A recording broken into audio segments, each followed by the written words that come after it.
Hi, I'm Dr. Chris Hibner, Superintendent of East Troy Community School District. As we continue to move the district forward toward becoming the district of choice, we realize the importance of continuing our focus on our 6 district goals. Our first district goal, which is dear and near to my heart, ensuring a year to a year plus of learning growth, can only occur if we move forward on creating a personalized learning environment for each child. This will help us to customize the learning experiences for each child every day within our educational institution. Today, I am joined by Ms. Maggie Lohman, our personalized learning coordinator for the East Troy Community School District. Thanks for coming today, Maggie. Thank you for having me. Maggie, personalized learning is such a broad term and context that is being utilized throughout education every day. With that being said, I would like to try and take the next few minutes to help parents and the community members understand what personalized learning is and where we're going with personalized learning, and ultimately why it is so very important for our kids today and for tomorrow. So Maggie, what is personalized learning? There's no real clear-cut definition of personalized learning. It can be executed and described in many different ways, but the bottom line premise is meeting the needs of all the individual learners. Students come into our district at very different places. Sometimes it's very easy to define and figure out where they are at, and other times it is not. So environments in our school that are created to be more personalized allow students to get where they need to be more specifically earning and getting towards that year to year plus of growth, which is so important and such a huge district goal that we have. So by creating personalized learning environments, that is the focus at all times. They're making sure that students are growing and identifying with where they're starting at and what we need to do to get them there. And personalized learning also involves the students a lot in their learning environment. They are so much a part of understanding why they're doing what they're doing, why it's important to their learning, and how they can apply and execute what they're learning in the classroom to the greater and bigger world, whether that's the next grade level or in their work environment. So much of personalized learning is focused not only on content, but also on building the skills to be successful in multiple environments, because that's what we want our students to be able to do, is be successful in multiple different places. And just high levels engagement, that is a huge part of personalized learning. When kids know and are invested in what they are doing with their own learning, they are so much more interested, and they can take things and take their learning farther than maybe we could ever have even imagined for them. So giving them some control and some voice and choice is meant to help them get where they need to go, hopefully at least meeting the year to year plus of growth and maybe exceeding for even some of our students. Maggie, there are a lot of students nationally that are demonstrating that they are bored in school, that they are not graduating from high school due to the fact of their boredom. We know in East Troy, even through our senior exit surveys, which we have done for numerous years, that a large percentage of our students state that they would like to be more engaged in the classroom. We realize that within our district. We'd like to see that change. Do you see personalized learning helping to do that? I do. I do feel like personalized learning has a direct correlation to engagement. There are many opportunities in a classroom where the teacher is making the choice on how a student proves what they're learning or what the topic is that is being covered. How can we help students become more part of that process? So when they have a chance to give some voice to what their learning is, never compromising on the standard, always keeping in clear focus that there's a standard that we have to learn, and what we want our kids to be able to know and do is never compromise. But maybe sometimes how they get there is where the personalization comes in, therefore increasing student engagement. They can see, they can hear their voice, they can see a product being produced that so much is part of what they want to do with their own lives, and that varies greatly by our students, and I think engaging them in that capacity just gets them more excited and invested. Oh, that's great. Meg, you had mentioned that variety of choice, and that choice is very important for the kids, and I could not agree more. With that choice and the importance of that comes also, though, the content and the learning targets. And with the learning targets, when we're providing that choice through the personalized learning environment, are we also ensuring that we're providing the necessary learning targets and the content through this environment that we're offering to kids? Yes, I think there's always a set standard of what we want kids to know and be able to do, and that's clear. Our teachers work very hard to understand not only the grade level content that they're responsible for, but oftentimes I think sometimes even the grade levels below and above, because they have students whose needs that need to be met that aren't, at that particular level. But it's never a deviation from those things, because standards are written for a purpose. There's a reason that they're written. We don't want to deviate from that. The voice and choice, comes more from maybe some student is strong and they want to do a written paper pencil test. Maybe someone wants to do a project. Maybe somebody wants to work with a partner. So varying how they can prove that they've learning that standards is a lot of what personalization is, never compromising on what that standard actually is and how it's important.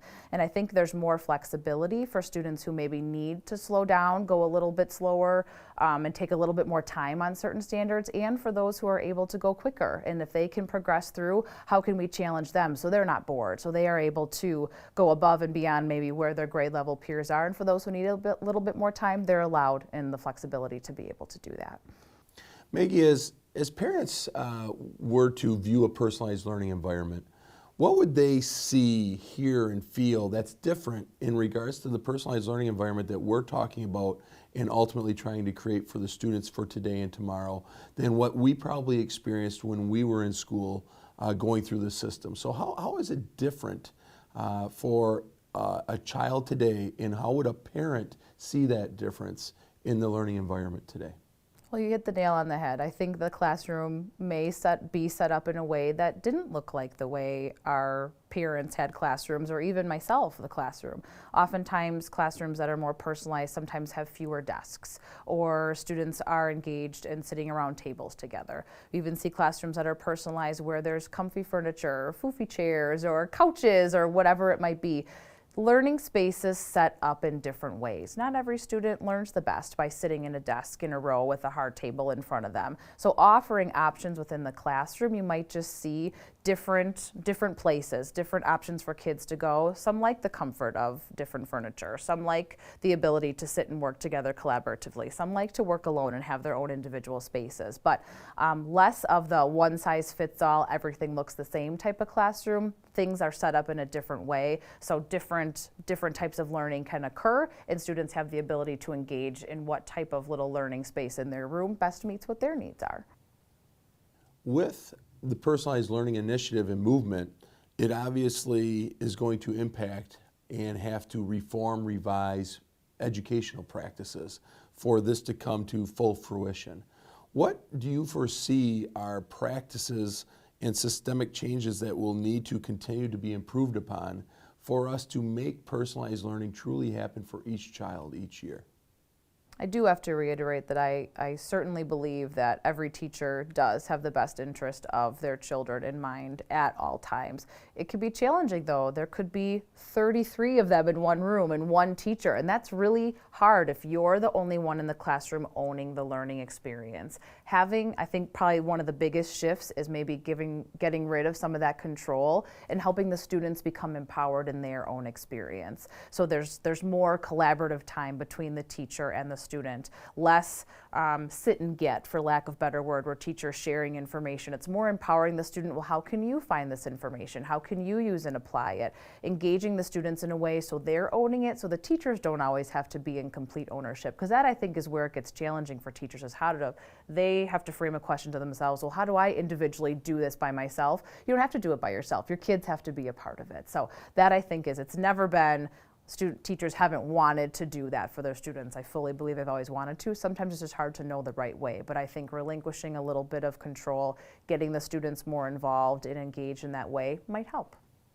Maggie, can you talk about and explain, as it relates to assessments, quality assessments, quality feedback, collaboration and communication, how those things will be impacted towards the refining and reforming of creating the personalized learning environment? the makeup of a general classroom could look very different. Not all students might be learning the exact same content at the exact same time. So your assessments have to be modified to be able to meet the needs of where your students are. And the assessments might look very different because the students might be choosing how they're proving their learning in different ways. So I certainly see an impact on assessments. And with the students having more ownership and being more involved in their learning, I think that collaboration is going to highly increase with students setting goals and teachers following up on those student goals and talking to one another about their progress. So students just speaking a little bit more about that. The grading conversation, I think, is going to be an interesting one. I certainly see an impact. I can't exactly say what that might be at this point, but I think if we're consistently focused on the standards and the learning, our grading practices need to reflect where kids are and how they're making progress towards that, and not having the grades have as much reflection of other aspects that maybe we can assess about a student in terms of their attitude or homework completion. Those might become more separate in the future. So we're always having a way to engage, are our students learning and meeting our standards? So what that might look like, I think, is a question mark at this point, but I certainly see the personalized learning environment having an impact. Education has changed over many years. When we were possibly coming through the educational system, students and families would attend the district, whether it be a private school or public school, but usually within the community in which they were born in, they reside in. And as we know, that's changing. The options are changing now. Parents and families have the options of choosing the district that they reside in, a private school in which they reside in. They can choose open enrollment venues. They can choose to utilize course options venues. With that being said, the bricks and mortar, again, kids used to just attend the structure in which they were residing in. But now, with all those viable options and possibilities, how do you view personalized learning assisting students and families to allow them that 24/7 learning so that they can be exposed to learning wherever, whenever the child and family would deem suitable? I think you made an interesting comment, the bricks and mortar. I think so much of what can be learned has to happen outside of the four walls of the school, because we're one location amongst many and millions that a student is going to visit and be exposed to throughout the course of their life. So being able to use technology or use other spaces to engage students in their learning, I think that's just going to extend things even more. So students can say, okay, I'm able to take what I'm learning in the bricks and mortar and then apply it outside of this environment. But I certainly feel like, because parents have so much more choice now, because they can really customize their path in terms of what building they're choosing to send their students to and in what district and the course options, that we have to make what we're offering here in East Troy the absolute best and incorporate all of those aspects into what we can offer our students so they don't choose to go somewhere else and get that experience elsewhere. How do we connect with our own community partners, and as is one of our district goals, connecting with a community, and how do we extend all opportunities for students via technology or online options so they can have a good blend of what we can offer and maybe what can happen outside of our walls too. There's a lot of discussion on personalized learning and whether or not is it absolutely needed, or is it more of an option that it could be pursued by school districts if they would want for the betterment of kids, but not necessarily need to. Do you believe that it's an option for school districts to pursue, or do you believe that it's an absolute need for school districts to have for the betterment of students? I do. I think that the world that our students are going to live in is ever changing, and there's jobs that are being created that we don't even know about yet. Therefore, students have to have the skills to be able to be successful in an environment that's ever changing, and they have to know, they have to have responsibility for where they need to be, they have to understand how they learn best, and they have to know how they're going to work with others and in different environments. Therefore, I think we need to mirror and model that as an experience students have here in school, not just a place to get content and then say it back and then forget about it. We really want to help them understand and apply what they're learning at all times in order to prepare them for what the college setting or the workforce is going to offer them. So I think the more we personalize and help strengthen and build and foster those skills and provide opportunities for students, they will be more successful. And I see it as a non-negotiable. We have to make sure they're ready for what the world is going to be outside of East Troy. Do you see professional development for all professional staff having an impact while we work towards refining and reforming this initiative of personalized learning environments for each and every child? I do. I think, and I've said this before in certain professional development opportunities I facilitated, that I think that there is a need. Our teachers are feeling a need to be able to modify and adjust their practices. But oftentimes you're kind of running two strides. You're doing what you've always done and you know there's something new that needs to be done, but until you have the time to be able to learn how what needs to be done can replace what you're already doing, that can be challenging, because that, I think, is what frustrates teachers, is when they're trying to do two things at once. We need to help them weed their garden of maybe some practices that haven't been as efficient and get them to learn how to replace it with more efficient ones. And that does come really sitting down and focusing either in a team discussion or a department discussion and saying, okay, how can we maybe decide not to do this, but then adopt this as a new practice that we're going to do. So I see that focus needs to be given to them to work with one another, work with other professionals in the area about personalized learning, connect to resources, and just roll their sleeves up and have the time to actually dive in and see what it's going to work with. Most of the teachers I've talked to have said the logistics is what holds them back the most. I can't quite figure out what it's going to look like or how to do it. It's not about not feeling it's important, it's just getting there and how do I do that? And that takes time. So I think we have to support our teachers, hear what their needs are, and provide them the adequate resources to make sure they get where we want them to be and where I think that they want to be as well. One may wonder, Maggie, will my child be challenged when offered a true personalized learning environment? I think classroom environments that are personalized are allowing our students opportunities to be exposed to the content that they have been exposed to in the past, but possibly even more. If you're looking at how a classroom is set up, as we described before, having it be run in a little bit different fashion, maybe students are doing different things at different times, working to where their level is, they could be going deeper into a certain content standard, maybe researching another aspect of it or deciding how to prove their learning in another way, or they could be extending beyond and looking into some different standards even further than maybe where their classroom teacher would have led them to in the past. And I think going deeper and challenging also comes the development of the skills that come along with that. Are you deciding and are you able to, as a student, to be able to question things differently or learn more research habits or just different aspects that come along with the content? So I see students in an environment that's personalized able to, if and when they're ready, to maybe extend on certain content standards to go at a different level or deeper than maybe they were in the past, or maybe even to go beyond and to keep moving forward if they are ready to do that. And then in a sense, that's maybe even challenging the other peers in their room as they're seeing their other peers move forward and moving in that way. So I don't see the content being compromised, and that students aren't going to be challenged in a personalized learning environment.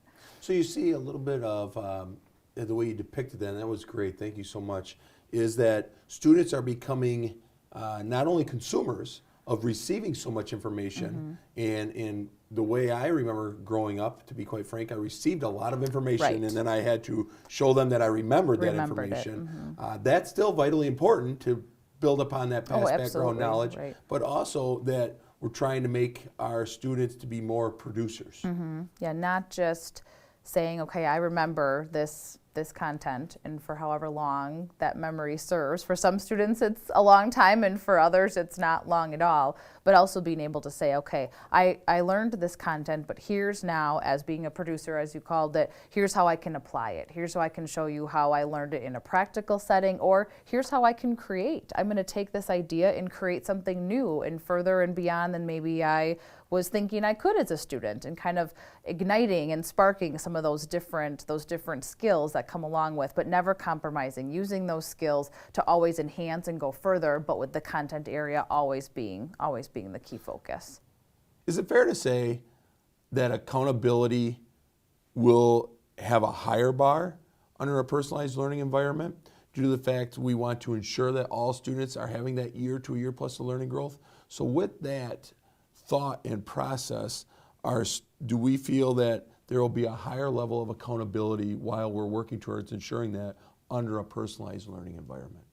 I think the accountability is going to increase because I think with students having a little bit more of a say in what they're proving they're learning, they're not just going to be able to take one aspect and kind of skirt by and maybe prove to the teacher that they've learned something when they really haven't. I think when you're affording students an opportunity to show you they've learned in different ways, they're forced to be able to use different skills, and you will know as the classroom teacher whether or not they understood it or not based on the product that maybe they're producing or how they're answering certain questions. But accountability too, when you're involving students and checking in and conferencing with them and checking on setting their goals, they so much are more active participants, and when you're active and you're engaged in your learning, it's hard to fake it if you don't know it. And hopefully the way the classroom environment is set up is one that is able to flourish even if students do run into a roadblock or they are offset. Let's say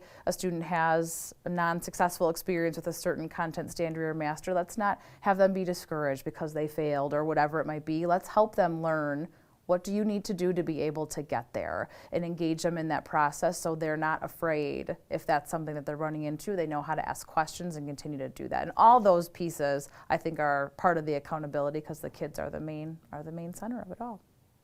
Maggie, thank you for coming today and helping to explain the community members, the students, and parents and families not even in East Troy about what personalized learning is and the importance of it.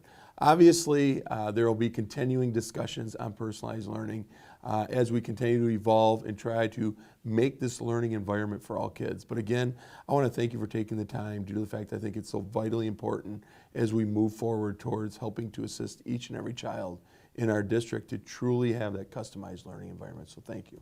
Thank you. Thank you very much for viewing and taking the time to understand personalized learning. And please continue to visit East Troy Community District website at www.easttroy.k12.wi.us to learn more about our district and to view additional videos. And we will definitely be having more additional videos and verbiage in regards to personalization available for all of you to learn more about. Thank you for your time.